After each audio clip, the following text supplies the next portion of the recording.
책을 이야기하는 YJ입니다. 오늘 읽어드릴 책은 말그릇이라는 책이고요. 출판사는 카시오페아, 지은이는 김유나입니다.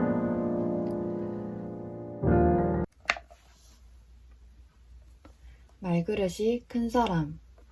15살짜리 소녀가 지금 당장 결혼하고 싶어 한다면 당신은 그녀에게 어떤 말을 해주고 싶은가? 위의 문장을 읽고 잠시 생각해보자. 당신이라면 소녀에게 어떤 말을 해주고 싶은가? 그녀가 당신의 아이거나 제자라면 어떤 말을 해줄 것인가?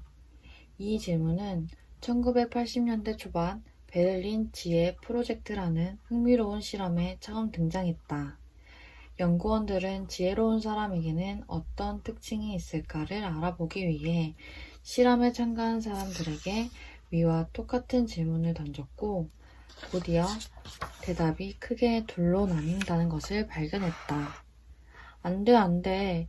15살에 결혼이라니. 미친 짓이지. 쉬운 질문처럼 보이지만 사실 쉽지 않아. 15살에 결혼하는 건 누구나 반대할 거야. 하지만 특수한 경우라는 게 있으니까. 예를 들어 그녀에게 살 날이 얼마 남지 않았다면? 아니면 부모, 친척 없이 이 세상에 홀로 남겨졌다면? 혹은 일찍 결혼하는 문화권에 사는 소녀일 수도 있지. 무엇보다 우리는 충고하기 전에 먼저 그녀와 대화를 나눠봐야 해. 그래서 그녀의 상황과 감정과 마음에 대해서 알아봐야 해. 이 연구는 무엇이 그들을 지혜롭게 했을까라는 책에 수록되어 있다. 도저히 이해할 수 없는 상황이나 상식적으로는 받아들일 수 없는 사건 앞에서도 감정을 다스릴 줄 아는 것. 고정된 관점을 고집하는 대신 상황의 맥락을 이해하고 유연한 태도를 보일 줄 아는 것 등이 바로 현명한 사람의 특징이라고 이 책은 설명한다. 그리고 나는 이런 사람들 다양성을 고려하며 유연하게 반응하는 사람들을 일컬어 말그릇이 큰 사람이라고 부른다. 말을 담아내는 그릇이 넉넉한 사람 말이다. 그릇이 좁고 얕은 사람은 생각나는 대로, 말하고 싶은 대로 말을 쏟아내지만 그릇이 넓고 깊은 사람은 상황과 사람, 심지어 그 상황과 사람을 바라보는 자신의 입장까지 고려해서 말한다. 이것은 단순한 말 기술의 차이가 아니다. 살면서 만들어진 말그릇의 차이 때문이다.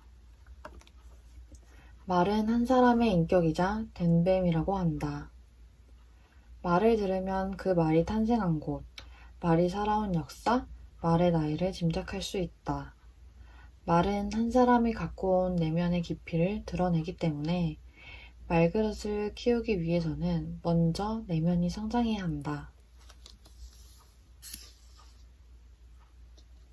작은 말그릇, 큰 말그릇. 작은 말그릇은 말을 담을 공간이 없다. 말이 쉽게 흘러넘친다. 불필요한 말을 많이 한다. 큰 말그릇. 많은 말을 담을 수 있다. 담은 말이 쉽게 새어나가지 않는다. 필요한 말을 골라낼 수 있다. 사람은 자신의 품만큼 말을 채운다.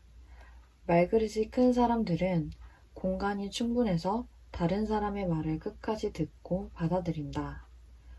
조급하거나 야박하게 굴지 않아도 되기 때문에 그게 아니라 너는 모르겠지만 내 말 좀 들어봐 하며 상대의 말을 자르고 껴들지 않는다. 오히려 그랬구나. 더 말해봐. 내 생각은 어때? 라고 하면서 상대방의 입을 더 열게 만든다. 말하기 실력이 부족해서 무조건 듣기만 하는 게 아니다. 그래, 너는 떠들어라. 시계 무시하기도 아니다. 사람마다 가지고 있는 다름과 특별함을 이해하고 있기에 말 자체를 평가하거나 상대방의 말하기 실력을 비난하지 않는 것이다. 그리고 그것이 상대방의 불안함을 낮추고 마음을 열게 만든다. 그래서 사람들은 말그릇이 큰 사람과 대화할 때 편안함을 느낀다. 이런 사람들은 말 때문에 쉽게 흔들리지 않는다. 말과 사람을 분리해서 바라볼 수 있기 때문이다. 상대방이 아무리 날카로운 말로 자신의 마음을 쑤셔대도 그것 때문에 진정한 자신의 모습을 의심하지 않는다. 네가 나를 비난하거나 원망한다고 해서 내가 다른 사람이 되는 것은 아니지. 너는 말로써 내 모습을 상처를 낼 수 없어. 라고 생각한다. 말과 진심을 일치시키려고 노력하지만 궁극적으로는 말은 수단이지 본질은 아니라는 것을 알고 있다. 그래서 타인의 분노에 휩쓸려 대항하지도 않고 설령 말에 넘어지는 순간이 오더라도 순간의 감정을 조절할 줄 안다. 상대방에게 쉽게 충고하지도 않는다. 감정을 폭발시키는 대신 말보다 더 중요한 것들, 그 말 속에 숨어 있는 상대방의 감정과 배경과 메시지들을 찾아낸다. 마음속에 채워진 말들이 서로 충돌하지 않고 구역별로 정리가 잘 되어 있기 때문에 작은 일에 바르르 끌어넘치지 않는다. 한번 들어온 말들은 쉽게 흔들리지도 않는다. 이건 비밀인데 말이야. 아무한테도 말하지 마. 너만 알고 있어. 와 같은 가벼운 약속은 하지 않는다. 말해야 할 것과 하지 말아야 할 것을 제대로 알고 있다. 그러나 분명하게 말해야 할 상황에서는 물러서지 않는다. 정갈하고 정확하게 자신의 메시지를 전달한다. 딱 필요한 순간에 꽉 찬 말이 나온다. 그것은 세련된 말과는 다르다. 기교가 아니라 기세에 가깝다. 약간 촌스러울지 몰라도 결코 경박하지 않고 화려하지 않아도 안정되어 있다. 그러니 자연스레 귀를 기울이게 된다. 끌리는 말이란 바로 이런 것이다. 반대로 말그릇이 작은 사람들은 조급하고 틈이 없어서 다른 사람들의 말을 차분하게 듣질 못한다. 자신이 하고 싶은 말로만 말그릇을 꽉 채운다. 상대방의 말을 가로채고 과장된 말을 사용하고 두루뭉술한 말 속에 의중을 숨긴다. 그래서 화려하고 세련된 말솜씨에 끌렸던 사람들도 대화가 길어질수록 공허함을 느끼며 돌아선다. 특히 말그릇이 작은 사람들은 평가하고 비난하기를 습관처럼 사용한다. 객관적으로 말이야, 다 그렇게 생각해 와 같은 말로 자신의 의견을 포장하지만 사실 옳고 그름의 기준을 언제나 자신에게 둔다. 그러면서도 스스로에 대한 평가와 비난은 참아내지 못한다. 몇 자 듣지도 못하고 그만 좀 해. 나도 힘들어. 너 때문에 그런 거야. 와 같은 말로 다시 남 탓을 하면서 책임을 피하려 든다. 상대방의 말에 쉽게 출렁이고 넘치기 때문에 타인의 감정을 보듬어 주지 못할 뿐더러 지레 겁을 먹고 물러나거나 때론 먼저 상처를 준다. 오로지 자신의 감정, 상황, 이점만 설명하고 이해받으려고 한다. 상대방의 말 속에서는 본심을 찾으려는 노력을 하질 않는다. 사람을 위해 말하기보다 말을 하기 위해 사람을 불러 모을 뿐이다. 말에 힘이 없으니 힘이 생길 때까지 생떼를 쓴다. 말에 힘이 없으니 힘이 생길 때까지 생떼를 쓴다. 말이 격해지고 감정을 주체하지 못하는 일도 자주 생긴다. 그러니 아무리 좋은 의도로 시작된 대화라고 해도 실제로 마음에 와닿는 말은 적을 수밖에 없다.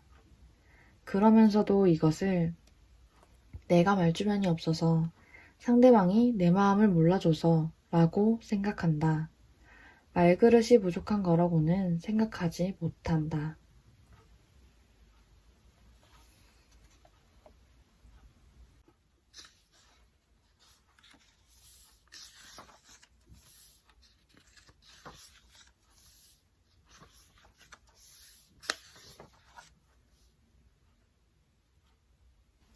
감정이 당신에게 말해주는 것.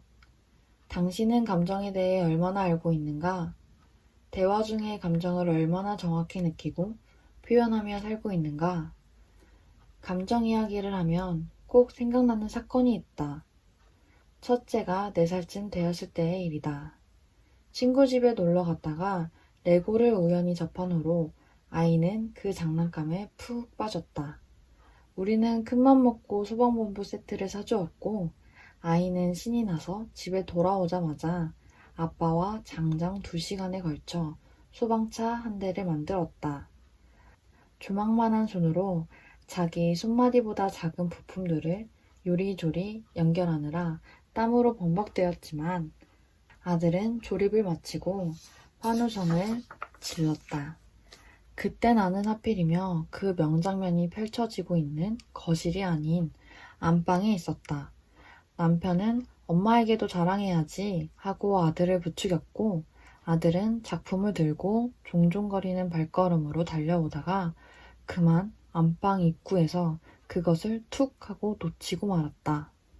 묵직한 소리와 함께 깨알 같은 레고 부품들이 침대 밑이며 옷장 아래로 산산이 흩어졌다. 순간 0.1초간 정적이 흘렀고 잠시 후 아이는 으앙 하며 울음을 터뜨렸다. 그리고 내게 소리쳤다. 엄마 미워. 다 엄마 때문이야. 당혹스러웠다. 하지만 곧이어 감정을 가르쳐줄 좋은 기회라는 생각이 들었던 나는 분에 못 이겨 울어제끼는 아이를 품에 안으며 이렇게 말했다. 아들, 속상하지? 지금 아들은 속상한 거야. 그러니까 화내지 않아도 돼. 속상하면 속상하다고 말하고 엄마에게 위로받으면 되는 거예요. 알았죠? 이 말을 들은 아이는 눈을 몇 번 껌뻑이더니 더듬더듬 말했다. 그럼 나 속상해요. 엄마, 나 속상해요. 그러고는 아까보다 더 크고 서럽게 울기 시작했다.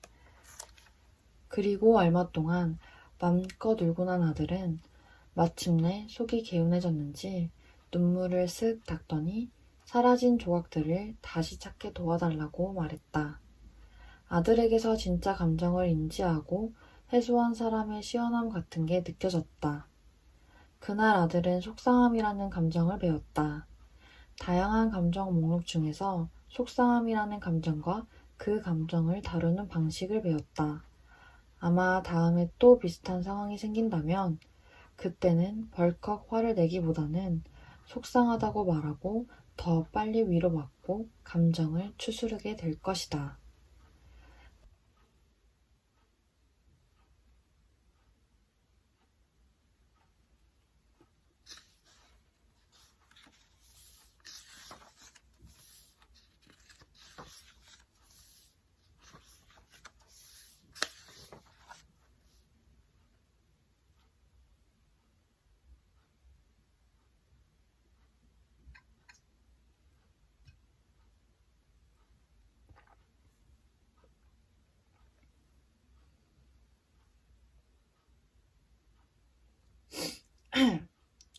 감정이 당신에게 말해주는 것. 당신은 감정에 대해 얼마나 알고 있는가? 감정이 당신에게 말해주는 것. 당신은 감정에 대해 얼마나 알고 있는가? 대화 중에 감정을 얼마나 정확히 느끼고 표현하며 살고 있는가? 감정 이야기를 하면 꼭 생각나는 사건이 있다. 첫째가 4살쯤 되었을 때의 일이다. 친구 집에 놀러 갔다가 레고를 우연히 접한 후로 아이는 그 장난감에 푹 빠졌다. 우리는 큰맘 먹고 소방본부 세트를 사주었고 아이는 신이 나서 집에 돌아오자마자 아빠와 장장 2시간에 걸쳐 소방차 한 대를 만들었다. 조망만한 손으로 자기 손마디보다 작은 부품들을 요리조리 연결하느라 땀으로 범벅되었지만 아들은 조립을 마치고 환호성을 질렀다.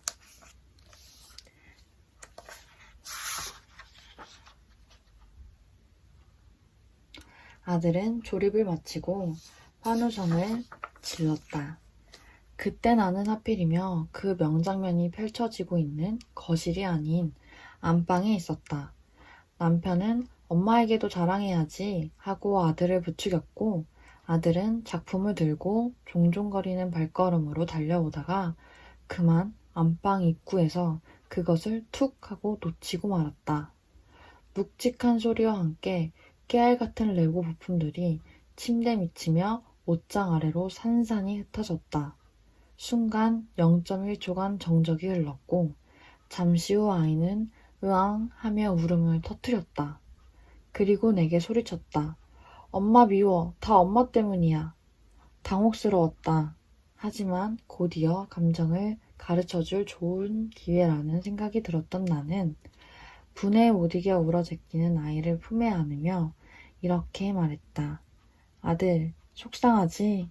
지금 아들은 속상한 거야. 그러니까 화내지 않아도 돼. 속상하면 속상하다고 말하고 엄마에게 위로받으면 되는 거예요. 알았죠?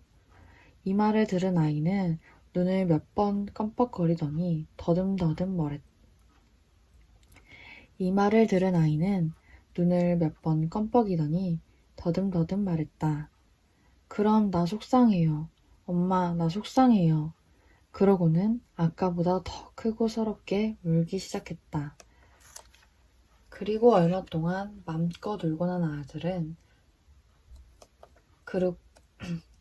그리고 얼마 동안 맘껏 울고 난 아들은 마침내 속이 개운해졌는지 눈물을 쓱 닦더니 사라진 조각들을 다시 찾게 도와달라고 말했다. 아들에게서 진짜 감정을 인지하고 해소한 사람의 시원함 같은 게 느껴졌다. 그날 아들은 속상함이라는 감정을 배웠다. 다양한 감정 목록 중에서 속상함이라는 감정과 그 감정을 다루는 방식을 배웠다. 아마 다음에 또 비슷한 상황이 생긴다면 그때는 벌컥 화를 내기보다는 속상하다고 말하고 더 빨리 위로받고 감정을 추스르게 될 것이다. 다시 신나게 아빠와 레고를 조립하는 아이를 보면서 생각했다. 아이들은 자신의 감정을 잘 모른다. 그것이 속상함인지, 당황스러움인지, 슬픔인지, 놀람인지 그 정체를 배운 적이 없다. 그저 낯선 상황, 무엇인가 잘못되었다는 판단이 들면 반사적으로 아무 감정이나 골라잡아 내지른다.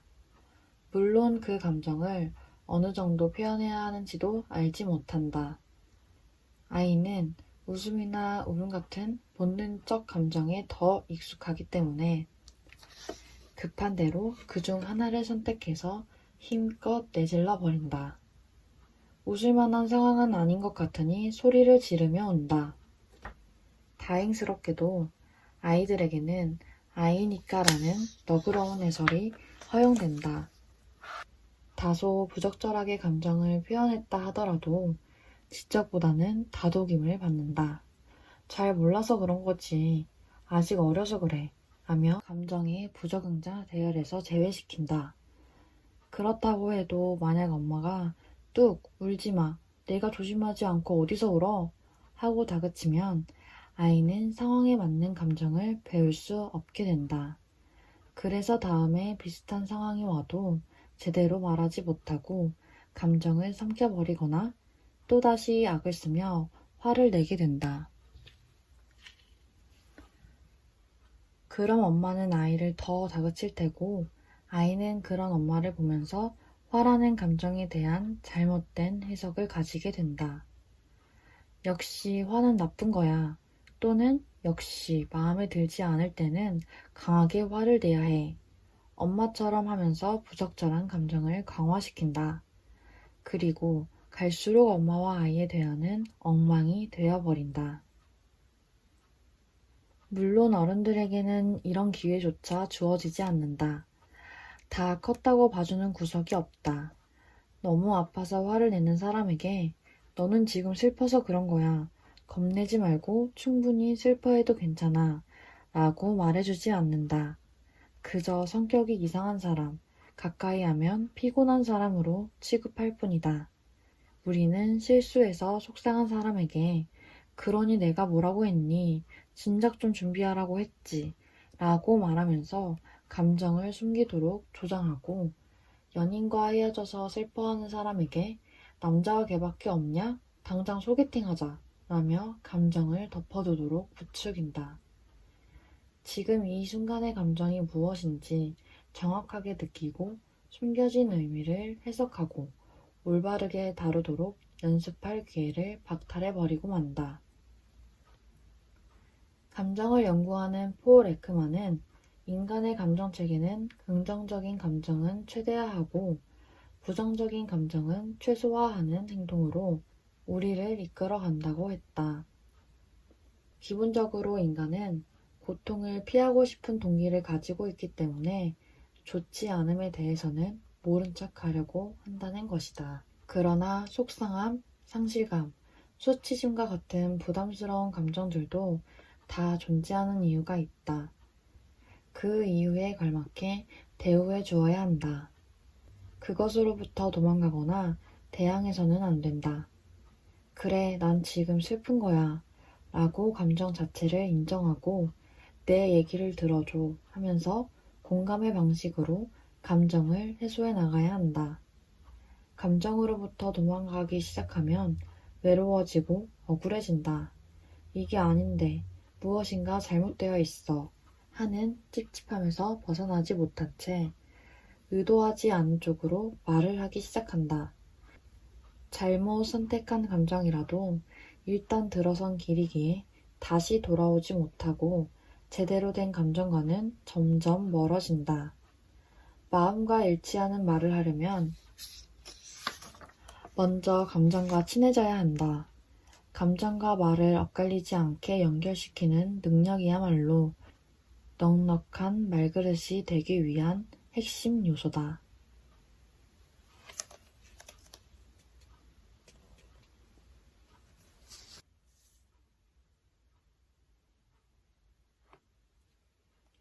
감정에 서툰 사람들.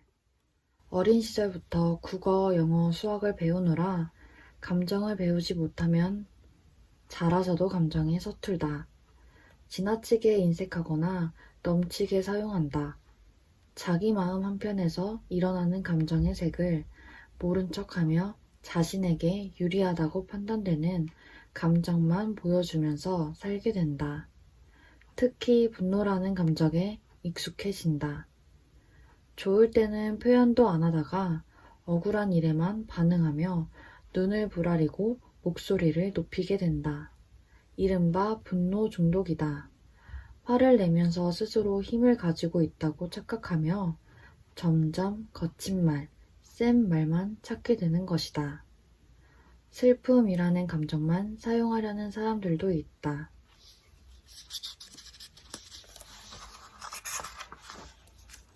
원하는 것을 이루지 못했거나 가지지 못했을 때 무작정 슬픔과 우울함 속으로 빠져든다. 적극적으로는 해결해보려는 의지를 스스로 꺾고 주변의 관심과 위로를 기다리면서 삶을 소비한다. 화병과 우울증이야말로 감정에 서투른 사람들이 자주 걸리는 덫이다. 자신의 감정과 어울려 살지 못하면 자신과 대화하는 것을 물론 다른 사람들과 대화하고 어울리는 것에도 서툴 수밖에 없다. 감정을 정확하게 알지 못하니 엉뚱한 곳에서 감정이 넘치고 말이 샌다. 얼마 전 함께 대화를 나누었던 회사원도 그랬다. 후배 한 놈 때문에 아주 죽겠습니다. 후배라고 처음 들어와서 좀 키워보려고 공을 들였거든요. 모르는 것도 하나하나 알려주고 실수에도 눈 감아주면서 기회를 여러 번 줬는데 입사한 지가 언제인데 아직도 제대로 일을 못해요. 실력이 늘만도 한데 당체 나아지질 않아요. 제가 언제까지 뒤를 봐줘야 하냐고요. 그는 화가 많이 나 있었다. 얼마 전에는 후배에게 도대체 입사한 지가 언제인데 이것밖에 못하냐? 다른 일을 알아봐야 하는 것 아니냐? 라고 말해버렸다고 한다. 순간적으로 감정 조절을 못한 것은 맞지만 너무 화가 나서 참을 수가 없었다고 털어놓았다. 일단 나는 그에게 이런 질문을 던졌다. 그때 후배를 보면서 어떤 감정을 느끼셨나요? 화가 나죠. 참을 수가 없더라고요. 네, 그럼 화를 내면서 얻고 싶으셨던 것은 무엇이었나요? 얻고 싶은 것이요? 음, 후배가 긴장도 좀 하고 정신 차리면서 일하기를 바라죠. 화내는 선배를 보면서 후배는 무엇을 배웠을까요? 네? 글쎄요. 녀석도 한다고 하는 건데 그런 말을 들으니 서운하긴 했겠죠. 나는 얼핏 보면 화로 보이는 감정도 원래는 화가 아니었을 수도 있다고 말해주었다. 감정은 미묘하게 원래의 색을 바꾸기 때문에 자신의 진짜 감정을 알아차리려면 처음에 가졌던 기대가 무엇인지를 따져보아야 한다. 나는 그에게 상대방이 오해하지 않게 만들려면 먼저 자신의 오리지널 감정을 찾아야 한다고 설명했다. 잠시 후 그가 입을 열었다. 그럼 제 오리지널 감정은 실망감이었던 것 같네요. 첫 후배이기도 하고 충분히 해줄 거라고 믿었는데 그렇지 못하니 실망한 거죠. 실망이 화로 둔갑해 버렸네요. 뭐 그런 셈이네요. 후배에게 화가 아닌 실망으로 표현했더라면 어떻게 달라졌을까요? 제가 그렇게 몰아붙이지 않았다면 후배도 자신의 속마음을 좀 털어놓았을 것 같다는 생각이 드네요. 실망해서 화가 난 것이냐고 생각할지 모르지만 실망과 화는 전혀 다른 감정이다. 실망이라고 생각하면 너에 대한 믿음과 앞으로의 기대에 대해 함께 말할 수 있는 기회가 생기지만 화라고 생각하면 너 때문에 생긴 분노만 남겨질 가능성이 높다. 결국 상대에게 감정을 표현하는 것은 그것을 통해서 얻고 싶은 게 있기 때문인데 화의 목적은 상대방을 물러서게 하고 웅크리게 만드는 데 있다. 선배가 화를 내면서 말하면 후배는 속뜻을 헤아리기는커녕 야속하다며 화를 낸 사람을 원망하게 된다. 결국 원하지 않은 방향으로 대화가 흘러가 버린다. 이것은 감정이 원했던 게 아니다. 감정은 당신을 해치려고 온 도둑이 아니라 도와주기 위해 찾아온 친구다. 당신의 말이 가야 할 방향을 알려주는 길잡이다. 그러니 감정이 어떤 얼굴을 하고 있는가를 제대로 보아야 제대로 말할 수 있게 된다.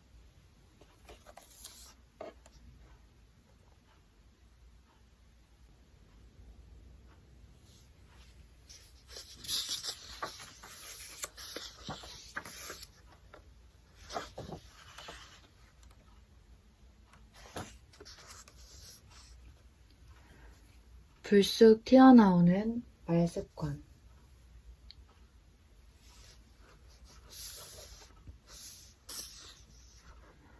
여기서는 한 사례를 읽어드릴 건데요. 137에서 138을 읽어드릴게요.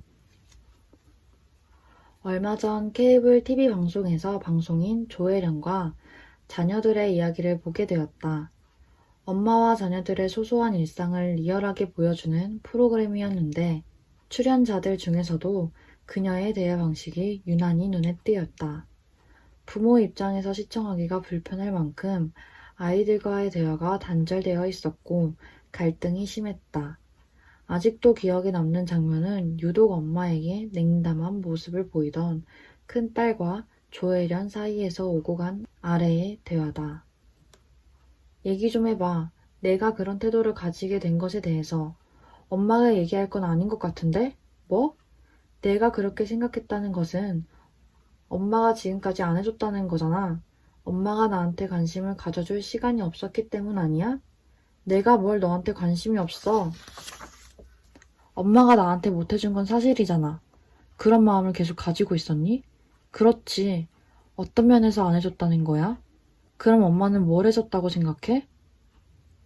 엄마는 자녀들과의 관계를 어떻게든 풀어보려고 대화를 시도했지만 표정은 여전히 경직되어 있었고 질문은 추궁하는 듯 딱딱했다. 아이의 심정을 알아주기보다는 이렇게까지 노력하는 자신을 인정해주지 않는 딸에 대한 원망을 드러냈다. 만약 감정에 솔직한 사람이었다면 계속 그렇게 마음을 가지고 있었냐며 따지기보다 그런 말을 들으니 엄마 마음이 너무 아프다고 말했을 것이다. 만약 자신의 공식에 대해 이해하고 있었다라면 엄마는 강하고 멋진 엄마가 되어야 한다고 믿었던 것 같아.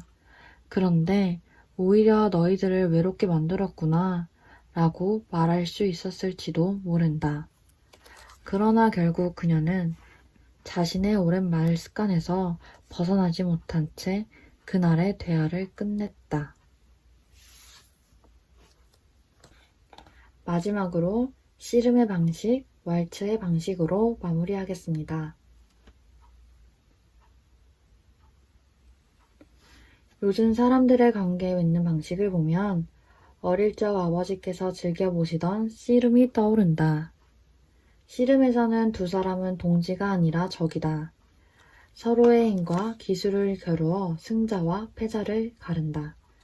그 관계에서는 한 명이 이기면 나머지 한 명은 반드시 지게 되어 있다. 반면 왈츠는 다르다. 왈츠는 동행이다. 버티지 않고 함께 간다. 파트너가 앞으로 몇 걸음 나오면 상대방은 그만큼 물러서서 균형을 맞춘다. 왼쪽으로 가면 오른쪽으로 보조를 맞추고 한 명이 화려한 동작을 구사할 때 나머지 한 명은 그가 쓰러지지 않도록 든든한 버팀목이 되어준다. 그렇게 두 사람은 아름다운 선율에 맞추어 하나의 스토리를 완성해 나간다. 사람들 중에도 씨름의 관계를 맺는 이가 있고 왈츠의 관계를 맺는 이가 있다. 누가 이기나 보자는 마음으로 사람을 만나는 사람이 있고 경쟁보다는 관계를 만들어내는데 집중하는 사람이 있다.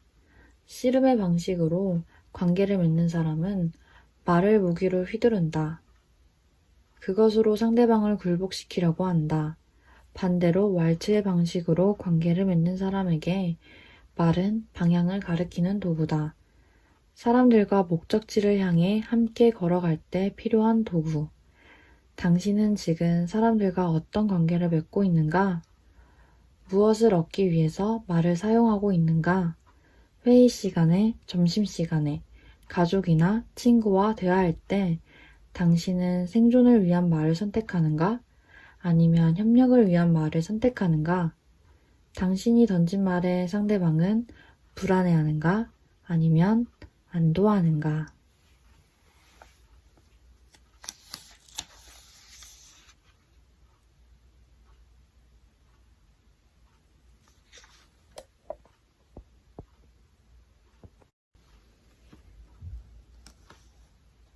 말의 책임을 진다는 것. 이번 장에서도 284에서 285페이지를 읽어드릴게요. 대부분의 사람들은 사랑의 문제를 사랑할 줄 아는 능력의 문제가 아니라 오히려 사랑받는 문제라고 생각한다. 내가 상대방을 얼마나 사랑할 수 있는 사람인가에 관심을 두기보다는 어떻게 하면 사랑받을 수 있을까에 집중한다. 또한 사랑하는 것을 이러한 능력의 문제가 아니라 대상의 문제로 가정한다. 즉, 사랑에 실패했을 때 마땅한 상대가 아니었거나 꼭 맞는 사람이 아니었다고 말할 뿐 자신의 사랑하는 능력이 부족해서라고는 설명하지 않는다. 에리 프롬은 사랑이란 사랑하는 능력을 키우는 것에 관한 것이고 그것은 대상의 조건에 따라 달라지는 문제가 아니라고 말한다. 사랑할 수 있는 능력이 충분한 사람은 더 많은 사람들에게 사랑을 줄 수 있다. 그래서 그는 사랑이 과연 기술인가? 기술을 익힌다고 해서 그것이 사람의 사랑하는 능력을 키워줄 것인가? 와 같은 의문을 끊임없이 표한다. 나는 이러한 현상이 우리의 말에도 똑같이 작용하고 있다고 믿는다. 대부분의 사람들은 대화를 상대방을 이해하는 차원이 아니라 내가 이해받기 위한 문제로 생각한다. 내가 누군가의 이야기에 얼마나 귀 기울이는 사람인지, 상대방의 진가를 발견하기 위해 무엇을 해야 하는지 생각하기보다는 어떻게 나한테 그런 말을 할 수 있어? 어떻게 내 마음을 그렇게 몰라줄 수 있어? 에 집중한다.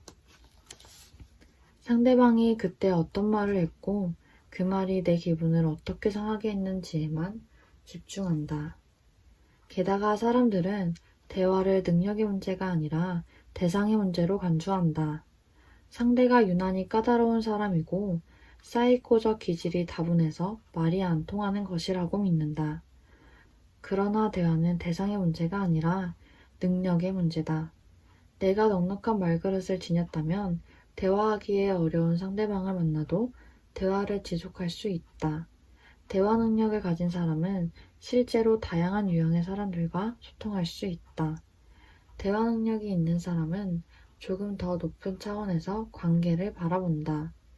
꼬리에 꼬리를 물면서 잘못을 따지는 입씨름에서 벗어나 말 속에 숨어있는 메시지를 따라 다른 통로를 발견한다. 말에 매몰되지 않고 더 높은 관점에서 대화할 수 있는 사람은 대상의 탓을 하지 않는다. 버거운 상대를 만나더라도 사람에 대한 근본적인 이해와 따뜻한 배려를 놓지 않으려고 애쓴다.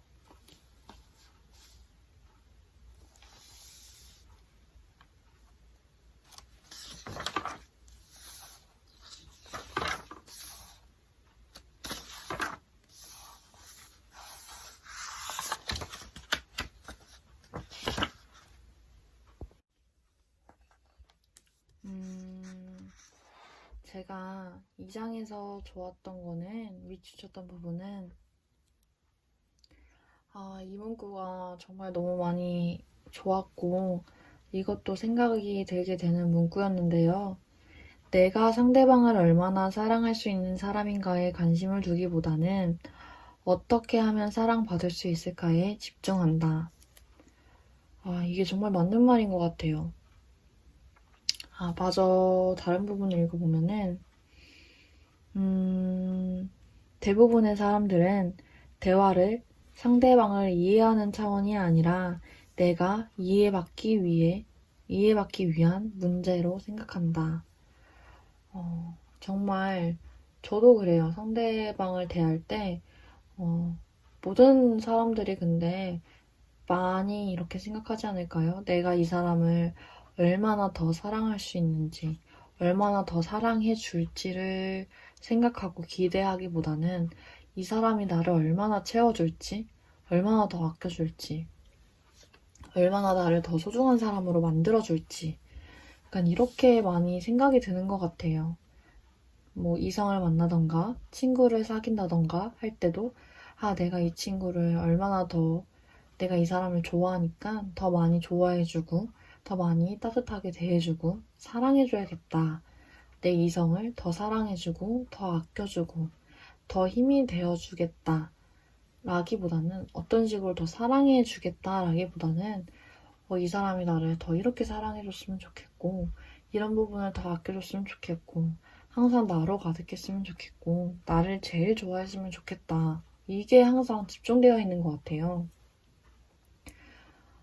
근데 그건 너무 당연하다고 생각을 했는데 이 글을 읽으면서 앞으로 이렇게 생각을 해봐야겠다라는 생각이 들었어요. 새로운 사람을 사귀어도 지금 내 사람들한테도 내가 얼마나 더 받고 더 이 사람한테 힘을 얻을까 보다는 우선 내가 그 사람을 사랑하고 좋아하고 만남을 시작한다면 내가 이 사람을 어떻게 더 사랑해줄 건가 나의 이런 모습과 이런 장점들로 어떻게 이 사람을 사랑할지 얼마나 더 나의 진가를 보여주고 나의 마음을 내가 스스로 끌어낼지 이런 거를 좀 생각해서 상대방을 만나야겠다는 생각을 들게 하는 그런 장이었어요. 이렇게 생각하고 사람을 만난다면 얼마나 좋을까요? 옛날에 그런 글을 본 적이 있어요. 기대를 하는 순간 그 사람과의 관계는 망가진다. 그게 정말 맞는 말인 것 같아요. 사실 기대, 집착, 그걸로 인해서 오해도 생기고 실망감도 생기고 그러다 보면 본질도 쉽게 깨지죠. 사실 그 사람과 있는 시간이 좋은 거고 그 사람이 좋아서 내가 행동을 했던 건데 기대를 하고 내가 이렇게 해줬으니까 이 사람도 이렇게 해줬으면 좋겠다. 나는 이 사람이 이 정도로 좋으니까 이 사람도 나를 이 정도로 좋아해줬으면 좋겠다. 그런데 그렇지 못하면 이 사람도 아니었어. 이 사람은 아니었어. 나랑 안 맞아. 나만큼 나를 좋아하지 않아. 이렇게 되는 거죠. 또 집착을 하게 되면 나는 이제 이 사람이 너무 좋으니까 올인을 하게 되면서 상대방의 마음을 바라보지 않고 나만 직진을 하다 보면 상대방이 지치는 것보다 내가 먼저 지치고 상처를 받아서 떠나는 경우도 많죠. 서로 너무 아픈 결말로 끝나는 것 같아요. 기대와 집착이. 그래서 저도 항상 너무 실망을 할 때가 있죠. 친구나 가족한테. 그럴 때 생각해요. 내가 너무 많은 기대를 했다. 또 내가 기대를 해버렸네. 그 사람은 그 사람이 할 수 있는 대로 한 거고, 평소대로 한 거고, 해줄 수 있는 만큼 나한테 한 건데, 내가 해줘놓고, 내가 바래놓고, 왜 나 혼자 또 이러는 거지? 차라리 원하는 게 있으면 말을 할걸. 라는 생각이 들었어요. 내 자신 스스로도 내 자신이 뭘 원하는지 가끔 모를 때가 많아요. 뭐 직업도 그렇고 감정도 그렇고 정말 많은데 상대방이 그거를 알아주기를 너무 많이 바라죠. 저도 그래요. 제 스스로도 제 자신을 잘 이해하지 못할 때도 있으면서 왜 상대방은 나를 항상 이해해주길 바라고 알아서 해주길 바라고 내가 오늘 회사에서 힘들었다고 상대방이 오늘은 내가 표정이 좀 안 좋으면 다 받아주고 이해해주고 기분을 풀어줬으면 좋겠고 항상 그런 기대감으로 많이 부딪혔던 것 같아요. 근데 또 가족도 그렇고 다른 사람들도 그렇고 다 자기만의 상처가 있을 수도 있고 저보다 오늘 하루가 그 하루가 더 길고 더 힘들었을 수도 있고 그 사람의 그 힘든 표정을 읽지 못할 수도 있는 거잖아요. 나도 내 감정을 잘 못 읽는데 남들이 어떻게 그거를 다 알 수 있을까라는 생각도 들어요. 그래서 저는 기대와 집착도 어느 정도는 접어두고 너무 많이 실망스러울 때는 내 자신을 먼저 돌아봤으면 좋겠어요. 내가 너무 기대를 했구나. 그리고 이 문장처럼 내가 주는 거에 만족을 했으면 좋겠어요. 내가 이 사람을 사랑하는 내 자신이 얼마나 이쁘고 얼마나 진지하고 진중하고 나는 이런 사람이구나. 나는 사랑하는 사람을 만날 때 이런 감정으로 이렇게 대하는구나. 이런 걸 알아가는 재미, 이런 걸 알아가고 나 자신을 더 아끼고 그런 삶을 살아간다면 얼마나 따뜻하고 가득 찬 하루가 될까 싶습니다. 저도 아직 부족한데 이 글을 읽으면서 한 번 더 느끼게 됐네요.